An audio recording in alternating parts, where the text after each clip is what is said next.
de Mateus, e nós vemos que ele é um coletor de impostos, e ele está a serviço de Roma, e ele não é bem visto pelo seu povo, pelo fato dele cobrar impostos, e o povo não tinha muito apreço por Levi, mas ele está ali exercendo esse trabalho, e Jesus passa por ele, ele está trabalhando, ele está ocupado, e Jesus diz: segue-me.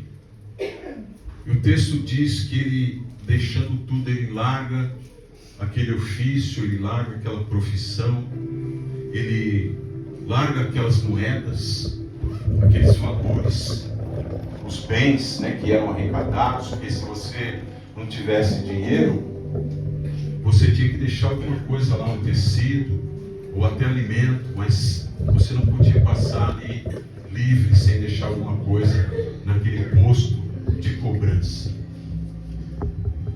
E Jesus diz para ele: segue-me. E aquela palavra de Jesus sobre Levi, ela foi tão forte, e naquele momento ele deixa tudo, ele abandona, se levanta e segue Jesus Cristo. E a companhia de Jesus agora, do lado de Levi, ela mexe com ele. Jesus Cristo, o encontro com Cristo, ele mexe conosco. E Levi aqui, ele está comovido, e agora ele não quer só estar na rua com Jesus, mas agora Levi, movido ali de compaixão, porque Jesus olhou para ele quando ele era odiado por todos. O olhar de Jesus de amor, de graça, de misericórdia, dizendo para Levi: vamos caminhar juntos. Vamos caminhar juntos. E Levi o convida agora para entrar dentro da sua casa. Dentro da sua casa, ele abre o seu lar e Jesus entra.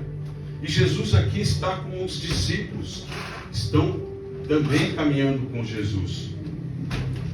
Só que esse convite não é só para Jesus, porque quando Levi tem um encontro com ele, leva Jesus para casa, os discípulos também entram na casa dele, e eu não sei que tamanho que era essa casa, mas o texto diz que havia uma grande multidão, e ele convida a todos, e ele prepara uma grande mesa, um grande banquete. Não é uma simples refeição, porque aqui ele é um homem que tem uma certa posse, ele tem um dinheiro. Então o texto destaca aqui no Evangelho de Lucas que é um grande banquete, com fartura de alimentos e de vinho. Ele recepciona a todos.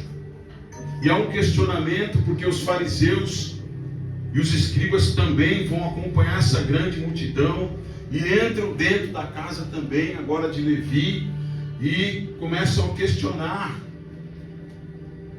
Perguntam para os discípulos: espera aí, o seu mestre aí, que vocês acompanham, ele come e bebe com esse tipo de gente, com publicanos, com pecadores.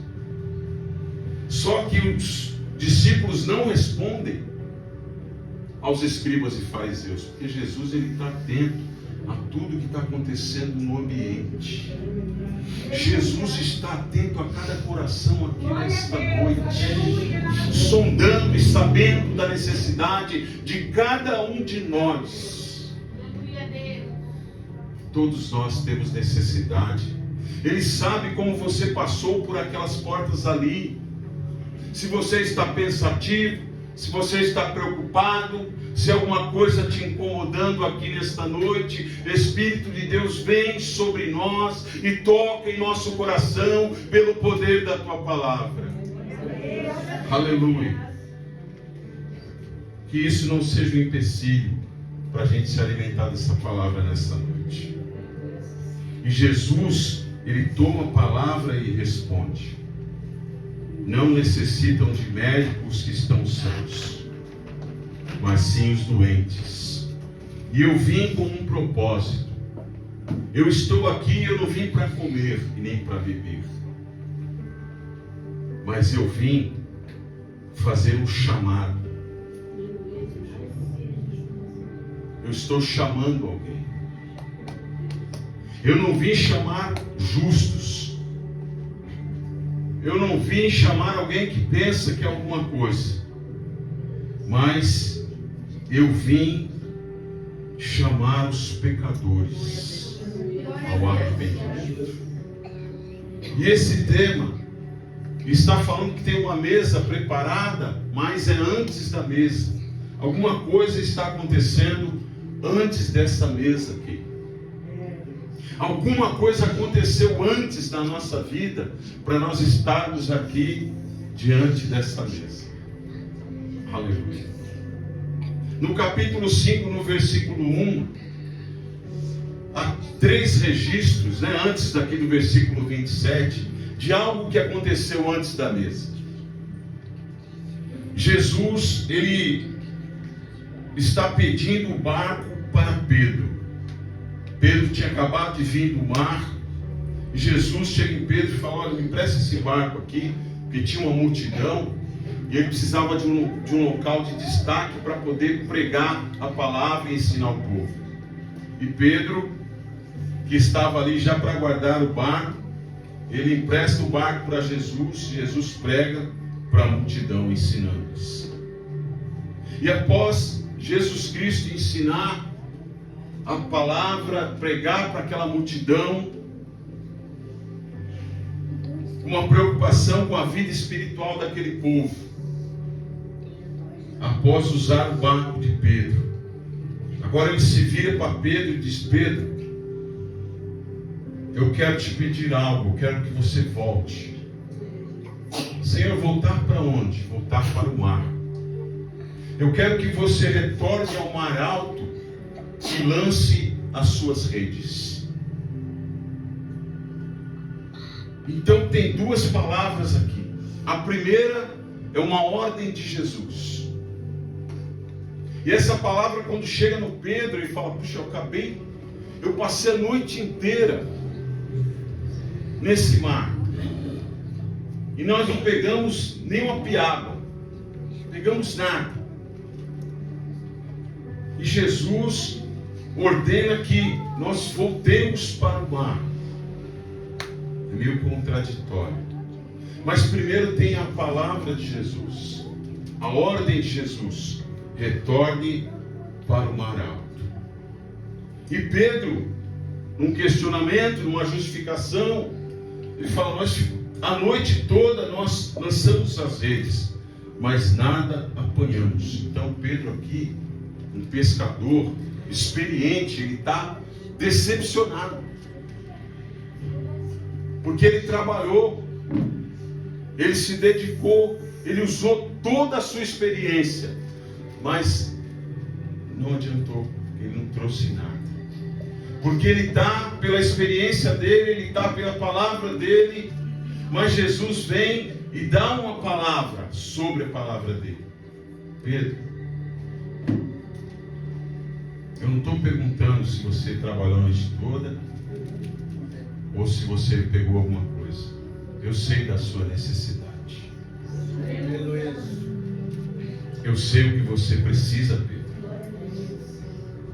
Volta para o mar e lança as redes.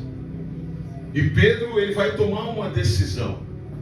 Apesar de tudo estar sendo contrário, ele diz: Senhor, nós ficamos a noite toda lá, não apanhamos nada, mas pela tua palavra nós vamos voltar para lá. Pela tua palavra nós vamos lançar as redes. E Pedro vai. E ele vai ter resultado. Porque agora, na primeira vez, ele foi pela experiência dele.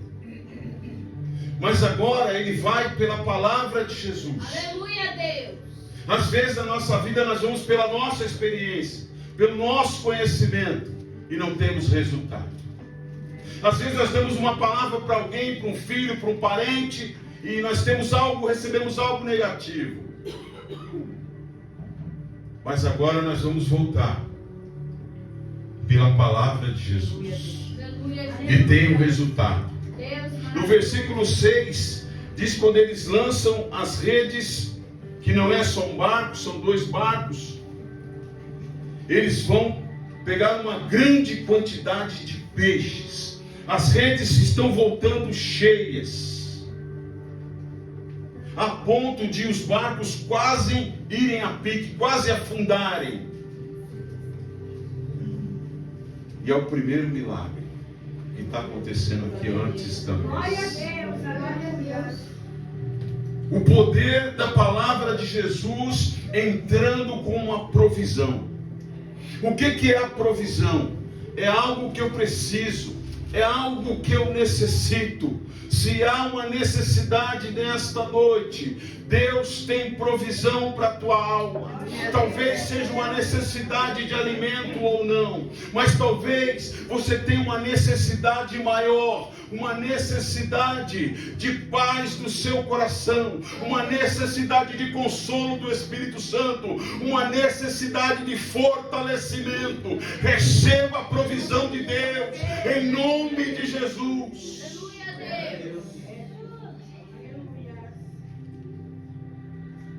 O poder da palavra. Pedro, ele pondera, ele pensa, mas ele tomou uma decisão. Ele deu ouvidos. E quando você dá ouvido, você tem resultados positivos. A segunda coisa que está acontecendo antes da mesa aqui, estamos no capítulo 5. Um homem se aproxima de Jesus. E o texto diz que ele é um leproso. Alguém que está condenado ao isolamento. Alguém que está solitário. Alguém que está longe da família. Alguém que não pode ter comunhão, não pode se unir com ninguém. Ele não pode andar no meio da sociedade, ele é um leproso. Mas ele é alguém que não pode prestar culto. Ele não pode entrar na igreja, ele não pode entrar na sinagoga, ele não pode adorar a Deus, como todos fazem. Ele não pode fazer ofertas, ele não pode se aproximar nem na porta, porque ele é tido como imundo pela lei. Mas ele é alguém que está condenado. E Lucas, ele é médico, e ele diz que ele não só está leproso, algumas partes do seu corpo, diz que ele está cheio de lepra. Eu estou aqui no versículo 12. Cheio de lepra.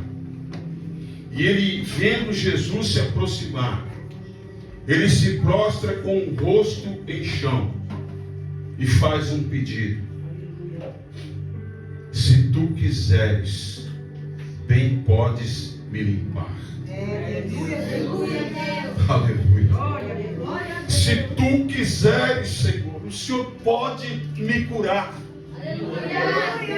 O Senhor pode limpar a minha vida dessa sujeira, que aonde eu chego ela se apresenta, as pessoas veem as marcas no meu corpo, no meu rosto. Aonde eu chego as pessoas sentem o cheiro,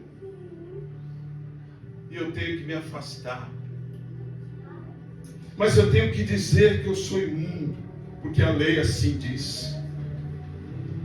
Eu estou sem família, eu não posso me encontrar com a minha esposa, eu não posso me encontrar, dar um abraço nos meus filhos, eu não posso dizer eu te amo, eu não posso ter comunhão com os meus amigos mais, eu não posso mais trabalhar. Essa lepra, ela me condenou ao isolamento. E Jesus, ele estendeu a mão e o tocou. Aleluia a Deus. Glória a Deus. Se tivesse um escriba e um fariseu ali perto, eu ia falar: já quebrou a lei. Porque porque ninguém pode tocar no leproso. Mas o texto diz, no versículo 13: e ele, estendendo a mão, tocou-lhe, dizendo: eu quero, seja limpo. Eu quero, seja limpo. Eu quero, seja limpo. Sabe o que é isso, igreja? É a vontade de Jesus se manifestando na vida daquele homem. E o Espírito Santo falou: este é um momento profético. Se você tiver fé, você pode declarar esta palavra: eu quero, seja curado. Eu quero, seja liberto. Eu quero, seja transformado. Eu quero, seja um servo, uma serva de Deus. A vontade de Jesus. Aleluia, Deus Santo. Porque se Jesus disse eu quero, a gente abre um parênteses aqui e faz uma pergunta: será que Jesus quer que alguém se envolva com as drogas? Será que alguém quer? Será que Jesus quer que alguém se envolva com a prostituição, com a criminalidade? Será que Ele quer isso? Não. Não. Porque se Ele quisesse, Ele ia dizer assim, ó: eu não quero te limpar. Você vai continuar a ser um leproso.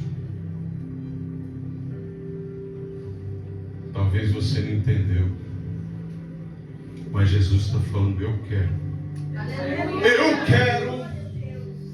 Eu quero ver a novidade na sua vida. Eu quero ver você de pé. Esse eu quero de Jesus aqui na vida desse homem se coloque no lugar dele. Vamos fazer um retrocesso de novo. Quando Jesus toca nele e ele sente o poder de Jesus, e agora o texto diz que logo a lepra desapareceu dele, e quando a lepra sai, Jesus está devolvendo a comunhão com ele, a comunhão com Deus, dizendo: agora você pode entrar na igreja, agora você pode louvar, agora você pode orar, agora você pode oferecer sacrifícios, mas você pode ir para a tua casa, abraçar tua esposa, abraçar teu filho e sair dando glória a Deus. Você pode trabalhar, você pode seguir essa nova vida que eu te dou nesse momento. E eu vejo esse homem aqui feliz, porque ele olha para as suas mãos e elas estão limpas. Ele olha para o seu rosto: eu estou curado, eu estou curado. Oh Jesus, eu recebi o meu milagre. Eu recebi aquilo que ninguém podia me dar, nem os médicos, nem a sociedade, nem a família, nem ninguém, nem o governo, nem os sacerdotes. Eu vou sair falando para todo mundo. E Jesus falou assim: não diga para ninguém, mas vai e mostra-te ao sacerdote. Esse sacerdote precisa ver que você está curado da sua lepra. Esse sacerdote precisa afirmar a tua cura. E quando ele vê que você está curado, você vai oferecer o sacrifício pela tua purificação, como Moisés determinou. Porque agora a sua vida é um testemunho. Agora a nossa vida é um testemunho vivo, é uma pregação aberta, um livro aberto. Porque esse homem teve um encontro com Jesus e recebeu uma vida nova. Notem que Pedro, ele emprestou o barco para Jesus, Mas ele empresta um barco vazio. Mas agora, esse barco que serve de púlpito para Jesus, ele está cheio do poder, ele está cheio da presença, ele está cheio da palavra. Agora esse barco que havia voltado vazio após uma noite de trabalho, agora ele é um instrumento, uma ferramenta para Jesus pregar o evangelho e dizer: convertei-vos, arrependei-vos, porque é chegado o reino de Deus.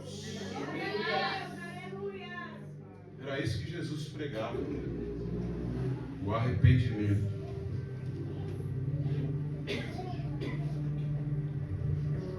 O Pedro emprestou o barco vazio e ele recebe agora um barco cheio de peixes, lotado de peixe. Ele nunca viu uma pescaria daquela, um milagre daquele. E após ele chegar na praia, ele tem que chamar outro barco para ajudar, porque a bênção de Deus, ela vem recalcada, ela vem sacudida, ela vem transbordante, aleluia. Mas o Pedro, ele podia ficar feliz, né? Puxa vida, ó, nem preciso mais pescar. Esse mês eu estou de boa. O barco está quase afundando aqui de tanto peixe. Mas o que acontece com Pedro após ele receber esta palavra? Porque não é um milagre, é da onde saiu o milagre. Por que eu digo que não é um milagre? Porque às vezes nós queremos o milagre, nós ansiamos pelo milagre. Nós queremos a provisão, nós queremos portas abertas, nós queremos cura, nós queremos dinheiro, nós queremos status, nós queremos carro, nós queremos casa, nós queremos roupa, nós queremos comida, nós queremos a provisão, o milagre. Nós queremos. E não tem problema nenhum. Não tem. Mas quando a gente olha, se debruça nesse texto, Pedro, ele pode vender os peixes, ele vai ter dinheiro. Está todo mundo lá esperando. Aliás, eles já estavam esperando. Quando eles voltam, não tem nada. Mas Jesus, que pede o barco emprestado, ele manda dizer: eu sei do que você precisa. Pedro, eu sei do que você precisa. Pedro podia ter falado: não, eu vou guardar esse barco, meu dia não foi bom. Mas ele emprestou. E depois que ele empresta o barco, ele vai receber a palavra de ordenança de Jesus. Volta lá, Pedro. Eu creio que para ele não foi fácil voltar. E Jesus nessa noite está pedindo para alguém voltar. Volta. Volta lá atrás. Pensa como que era a tua vida lá. Da onde Jesus te alcançou, da onde Ele te tirou, do lamaçal que você e eu se encontrar. Volta lá, pastor, volta lá. Volta lá na sua mente, volta no teu coração e vê a tua vida hoje. Como é que está a tua vida hoje? Como é que está a tua vida hoje? Você está melhor do que 10 anos atrás? Quem está? Ó, tem 2, 3, 4, mais alguém ali. Você está melhor do que antes? É porque Jesus liberou a palavra sobre você. Oh, glória! Pedro poderia estar feliz da vida com este milagre. Porque em muitos lugares estão pregando um milagre. Um milagre. Mas eu volto a dizer, não é o milagre que vai fazer a gente permanecer. Porque os peixes, eles apodrecem. Os peixes, eles passam. E passam rápido, viu? Você tira o peixe da água, filho. Demorou? Quanto tempo ele já está cheirando? Eles passam. Os milagres passam.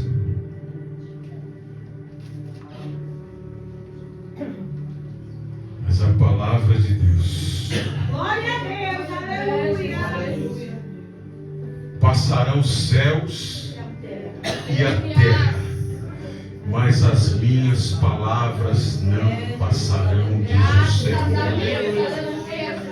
Não é o milagre em si mesmo que vai nos salvar. Os milagres resolvem uma necessidade de momento. Mas o que vai nos manter? A palavra de Deus. O profeta Abacuque, ele se encontra numa situação. Ele está vivendo ela junto com o povo. Todos os sistemas de provisão estão falidos, William. A oliveira não dá fruto. Os gados não reproduzem. Os currais estão vazios. Mas ele diz: ainda assim, ainda assim, ainda assim eu vou louvar esse Deus. Glória a Deus, aleluia. Eu creio que esse é o verdadeiro louvor. Não é quando eu estou lá na bonança, dando testemunho, olha, eu estourei, eu arrebentei, eu tenho 3 carros, tenho 3 fazendas, o curral está cheio, a oliveira bombou, a plantação, não! Ainda que a figueira não floresça, e o fruto da oliveira minta, que nos currais não haja gato, que não haja nada no meu armário, ainda assim eu louvarei o Senhor, que fez os céus e a terra, aleluia.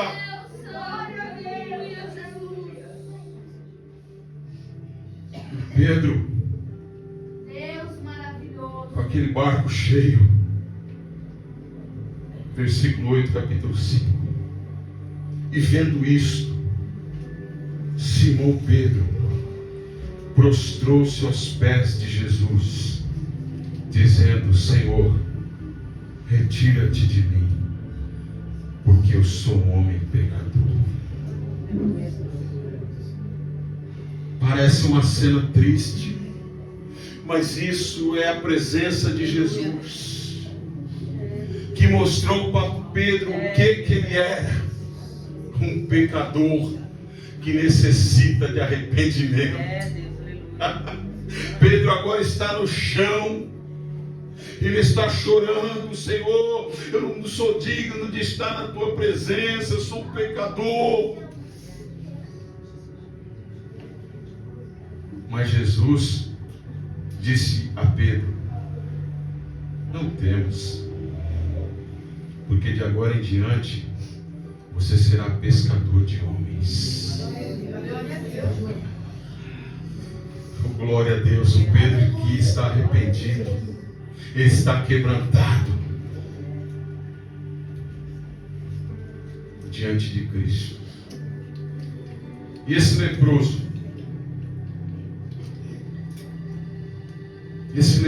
o que ele apresenta para Jesus? Ele não tem um barco para emprestar, não tem um animal. Aliás, ele não pode emprestar nem a roupa dele, a capa dele, que está contaminada de lepra. Mas quando a gente olha aqui para esse texto, a gente vê como que ele chega e o que ele apresenta para Jesus. Ele olha para Jesus e o adora. Ele se humilha, porque ele não olha para o rosto de Jesus, ele está nos pés de Jesus Cristo, em humilhação. E ele apresenta para Jesus uma petição, um rogo, dizendo: Senhor, se tu queres, não é a minha vontade, porque a minha não vai adiantar, tem que ser a sua. Tem que ser a vontade de Jesus sobre a minha vida, sobre a igreja, sobre a nossa casa, sobre a nossa família. Tem que ser a vontade dele. foi lido aqui na abertura. Pai, não seja feita a minha vontade, mas seja feita a tua vontade. E esse homem recebe a sua cura. Ele recebe o seu milagre. Ele agora está limpo e está glorificando a Deus. E a fama de Jesus está se propagando em toda a região. As pessoas estão comentando os sinais, os milagres, a palavra. Mas chega ao terceiro caso. Versículo 17. Aconteceu que num daqueles dias estava ensinando, e estavam ali assentados os fariseus e doutores da lei, que tinham vindo de todas as aldeias da Galiléia e da Judéia e de Jerusalém, e o poder do Senhor estava ali para os curar. E eis que uns homens transportaram numa cama um homem que estava paralítico, e procuravam fazê-lo entrar e colocá-lo diante de Jesus. E não achando por onde o pudessem levar por causa da grande multidão, eles sobem ao telhado e por entre as telhas o baixaram com a cama até o meio diante de Jesus. E vendo ele a fé daqueles homens, disse: homem, os teus pecados te são perdoados. Glória a Deus, aleluia. Os teus pecados estão perdoados.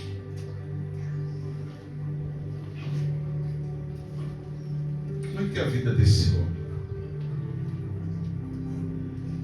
Qual que é a maior necessidade dele? Ele está paralisado, ele não tem atividade, ele não pode andar, ele não pode se mover.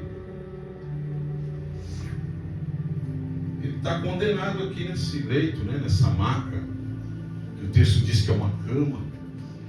Ele está condenado a viver na horizontal, porque ele não consegue se manter de pé, os seus nervos não respondem, os músculos, ele não tem vida. Aliás, ele depende de alguém. Imagine se essa paralisia é total, do pescoço para baixo. Ele não é mais homem, ele não tem mais prazer, ele não pode se alimentar sozinho, ele não pode beber um copo de água, porque os seus braços estão paralisados. Porque aqui fala um paralítico, mas vamos tentar entender um pouco do que Jesus vai fazer na vida dele. Para ele ir no banheiro, ele vai fazer lá na roupa. Alguém lá que tiver uma boa vontade pode ir lá limpar ele, pegar uma mangueira lá, um balde e esfregar ele. Mas é uma situação humilhante. Por isso, quem trabalha em área de medicina pode falar que tem muitas pessoas nessa situação nos hospitais que eles pedem para morrer. É isso mesmo? Eles pedem para morrer, porque falam: não aguento mais tanta humilhação. É, meu Deus, é verdade. Porque a gente quer dar uma floreada nesse texto, falou: 4 amigos vão pegar o pobre do paralítico, levar para Jesus e ele, puf, curou. É isso não.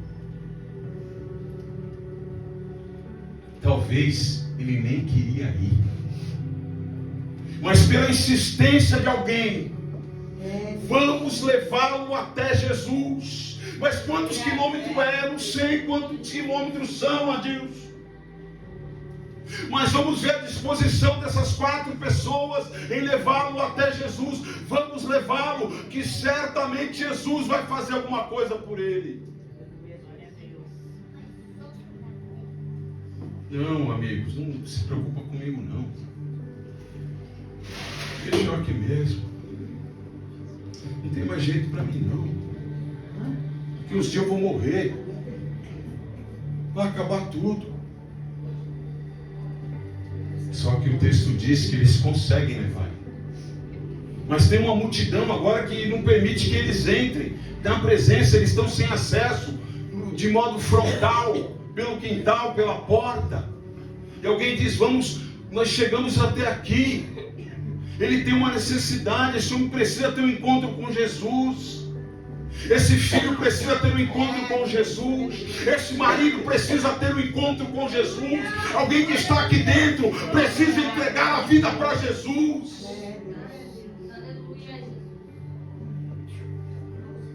Já sei, vão pelo telhado. É o único lugar. Você vai estragar o telhado do homem.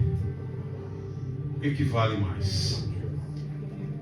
Um telhado ou uma vida? Vale mais uma alma para Jesus do que o mundo inteiro. Talvez essa alma esteja lá na Cracolândia.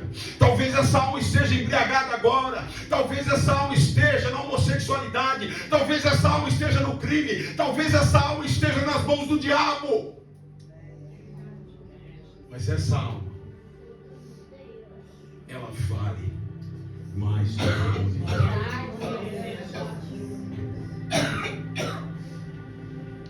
Antes da mesa está acontecendo algumas coisas. O que paralisou esse homem? O que? Foi uma doença? Eu quero dizer que o que paralisou esse homem foi o pecado.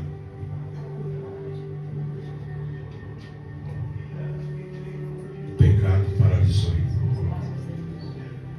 O que é o pecado, igreja? Porque aqui tem uma necessidade aqui.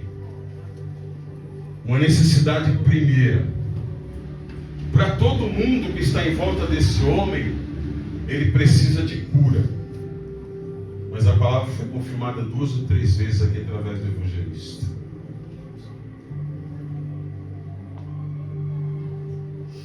Ele começou falando de perdão. Perdão. Por que, pastor, o senhor está falando? Ele é um paralítico. Ele não anda. Se ele não for curado, acabou.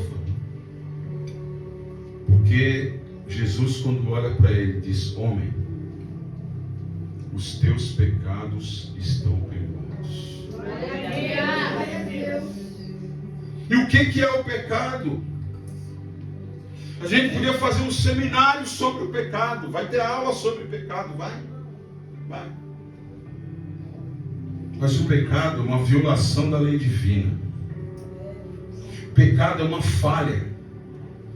O pecado é uma falha contra a razão, contra a verdade e contra a reta consciência. Sabe o que quer dizer isso? O pecado é uma ofensa. E quem nós ofendemos quando pecamos? A Deus primeiramente. Porque o pecado separa o homem de Deus, separa o ser humano de Deus. O pecado faz separação entre nós e Deus. Mas o pecado também afronta a natureza humana. Porque nós perdemos a capacidade de discernir entre o certo e o errado. As nossas decisões, o pecado afeta também. O pecado, ele fere. O pecado, ele causa dor. O pecado, ele paralisa.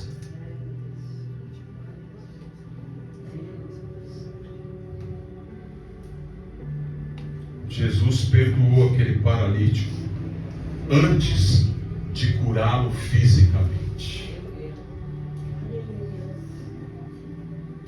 Mas Jesus vai ser questionado, porque ele falou: homem, os teus pecados estão perdoados. Você está recebendo perdão agora. E não aconteceu nada do lado de fora. Ele continua no chão. Ele continua na cama. Ele continua lá. Por fora. E os fariseus vão questionar. Quem é esse homem? Ele está blasfemando. Quem é ele para perdoar os pecados? Só Deus pode perdoar pecados. Jesus, olha lá. Jesus é capcioso. Ele está observando aquele questionamento. O homem está lá no chão. Ele recebe o perdão agora. Quem é? Ele é Deus? E Jesus, ele vai responder primeiro aos seus questionadores. O que é mais fácil? Eu dizer, os seus pecados estão perdoados, ou o homem levanta-te e anda? O que é mais fácil? Ele não está colocando aqui uma hora, ele está dizendo o que aquele homem precisa primeiro. O que é mais importante para ele? Jesus podia chegar e falar assim: ei, levanta-te e anda, pluf, acabou. Amém? Amém.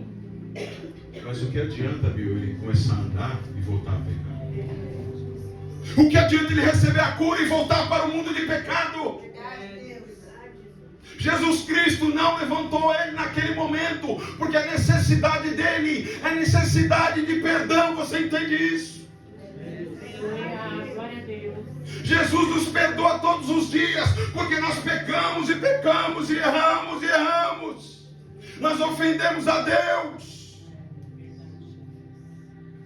E quem se apresenta lá? Porque quando nós pecamos, vem a ira de Deus, fala: vou matar.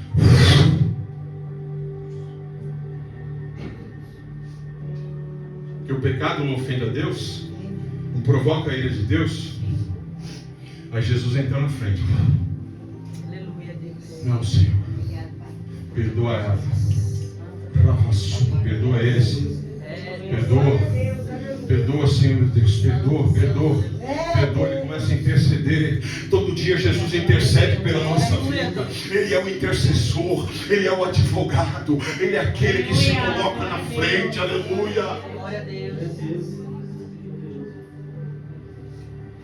Parece pouco para nós.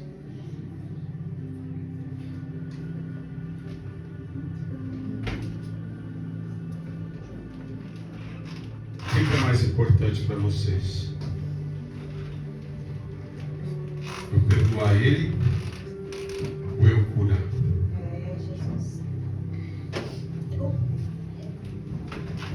Eu estou indo para o final da palavra.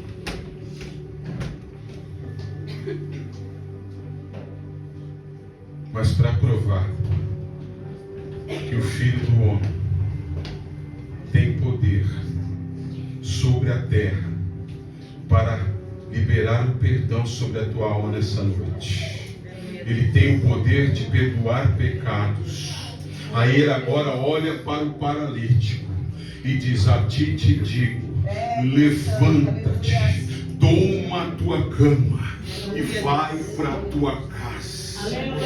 Levanta-te, toma a tua cama, leva a sumidaia, e vai para a tua família, e vai para o teu lar, e vai para a tua vida, porque os teus pecados estão perdoados. O sangue de Jesus nos purifica de todo pecado. Aleluia. Aleluia. Aleluia. Aleluia. Do que o diabo está te acusando?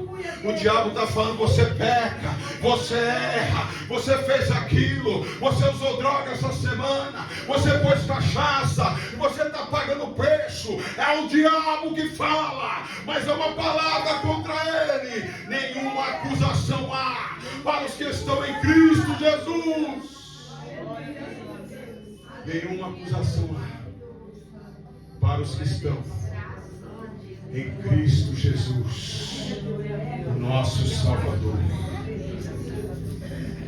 Aquele homem, no mesmo instante, ele se levanta, logo diante deles, e tomando a cama em que estava deitado, ele vai para a sua casa, glorificando a Deus. Deus coloca esse homem de pé. Deus pega e diz para ele: pega a tua cama. E agora ele vai para a casa dele. É Deus, aleluia.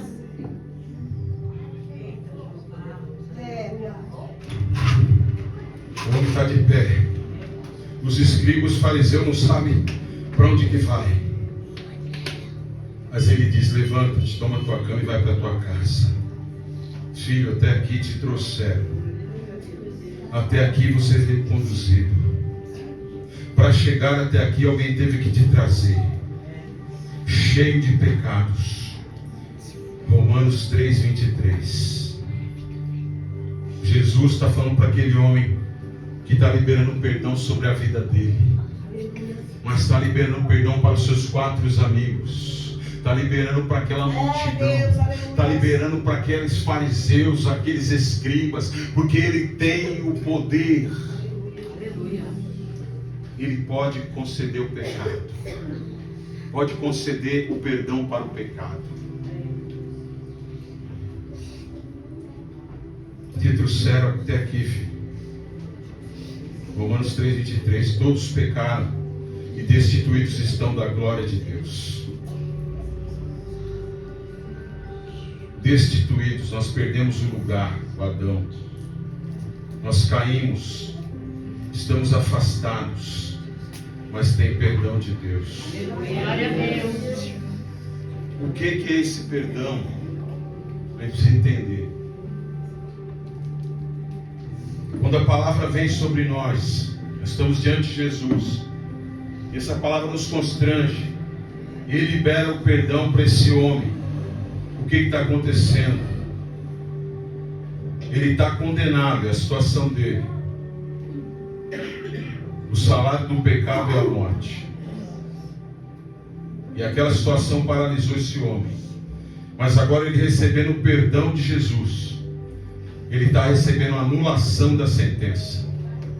Ele está recebendo o livramento da condenação da morte, do distanciamento de Deus. Ele está recebendo com reconciliação. Não é só uma cura, é salvação da alma dele. Glória. Esse é o perdão. Levanta-te. Cristo põe de pé. Toma a tua cama. Lembra da onde eu te tirei, aonde você estava, e vai para a tua casa livre para caminhar na minha presença. Pastor, você falou que antes da mesa aconteceu tudo isso. Sim. Mas e na mesa? O Levi, o Mateus está lá com Jesus, está com algumas pessoas. Aquela mesa com Jesus, ela está gerando uma comunhão com Cristo e com os irmãos. Aquela mesa eles estão comendo. Vamos fazer isso daqui a pouquinho. E aquela mesa está gerando nutrição, fortalecimento, saciando a nossa fome espiritual. A mesa, ela é interessante, que ela, imagine uma mesa grande, eu sento aqui, outro irmão senta ali, o outro senta lá. Imagine que tem uma mesa aqui nesse corredor, todos estão sentados. A mesa coloca a gente tudo no mesmo nível. Não tem ninguém melhor que o outro. Todos têm a mesma estatura, até aqueles, André, que tem a perninha curtinha. Aí não dá para ver, fica lá balançando a perninha, né?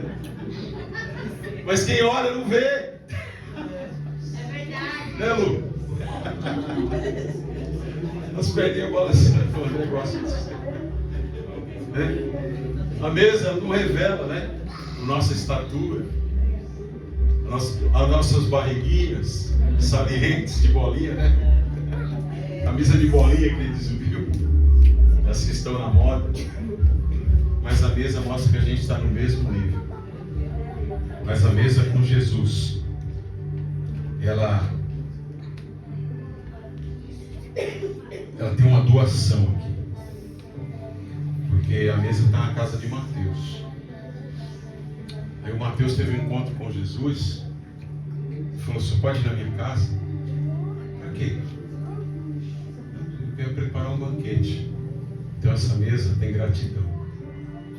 Seja grato por participar dessa mesa." Obrigado, Pai. Obrigado. A mesa na casa de Levi fala de recepção. Jesus, minhas portas estão abertas. Eu fico imaginando o que tinha naquela mesa. Aquela mesa não tem droga, tem? Tem uísque falsificado? Tem não. Tem alguma comida estragada lá? Não, porque diz que é um grande banquete. O Levi, após o encontro com Cristo, ele quer oferecer o melhor. Coloque o seu melhor para agradar a Jesus. Glória a Deus, aleluia. Porque para ele colocar na mesa, teve que ter uma provisão. O seu melhor pode ser um pedaço de pão, pode ser um ovo frito. Aleluia, Deus. Já é profético hoje, né, filho? Foi. Glória. Tem disco voador. Glória a Deus por isso. Porque no almoço teve carne, né? Então eu te louvo a Deus. Macarrão não tem. O pastor gosta de um macarrãozinho, né? Outro dia vai ter. Mas o mais importante é que a mesa, ela gera a comunhão. Amém? É essa a palavra que o Senhor nos deu. Aleluia. É essa a palavra que o Senhor nos